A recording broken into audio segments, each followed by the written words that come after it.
Hi guys, I'm putting some oil-filled aluminum shocks on my Xinlehong 9125 today. So basically, I figured out how I wanted to do it, so I'll just let you guys see.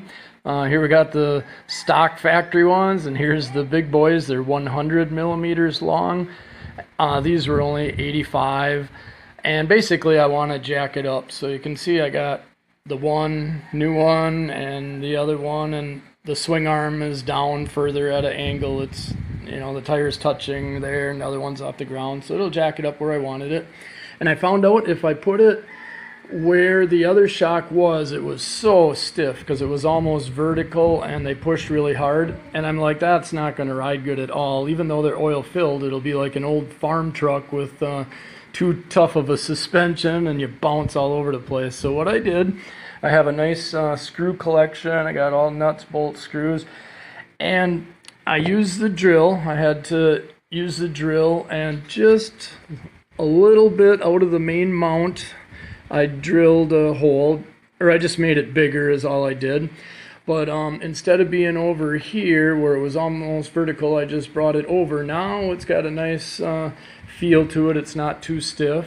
And then I just used basically an extra nut there and then a nut back there so that it won't go anywhere. And then I'm going to use Loctite when I'm all set after I got it laid out perfectly so that the truck's nuts don't loosen up.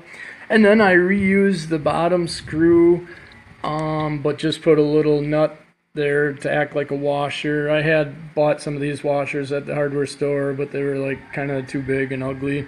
And basically, on the new shock also, I took out the bottom eyelet so it would fit over this stub. You can see on the back of the A-arm, somewhere in there, it's got like a plastic stub already that the little bushing wouldn't fit on. So I just eliminated this bottom bushing, so it's just like this red one, just no bushing in there. So that's how I'm doing it. Made my own spacer. The reason I have the bolt so long is to keep the shock away from this upper A-arm so it's not rubbing on the spring, because then it wouldn't have a nice free movement. And then I'm just using some extra nuts to keep the space where I want it.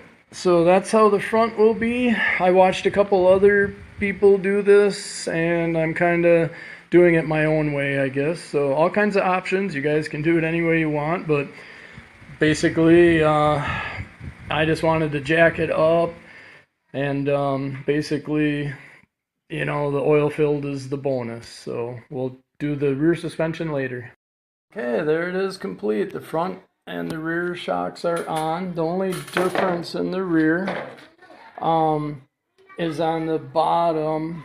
They didn't put any holes or screws. The old shocks just snapped on, and the new ones were a little bit big. So basically, out of my parts collection, I got a toy grade demolished RC car. I just robbed the screws that were kind of self-tapping, built-in big washers that held these shocks on, and I put them back there. But same thing, I put machine screws in the middle hole of the big support, not outboard like they used to be, so that it's actually a little bit soft. And they do have the adjustable thumb nuts on there that you can tighten up the springs if you want, but I think it'll be just right this way. So that's how I did it. The machine screws are heavy duty. It's more inboard, more in the middle of the big support for the body and the shock, so it should be good and strong. And you don't need 6 shocks on it when you have these heavy duty oil filled. 4 is enough,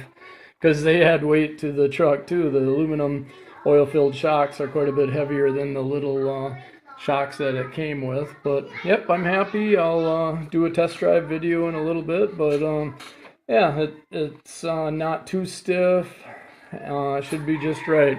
My other truck, I put 1/10 oil-filled shocks on the GP Toys. It's 1/12 scale, so the 1/10 shocks are a little bit big, but it's actually a little bit too stiff. You have to push down pretty hard.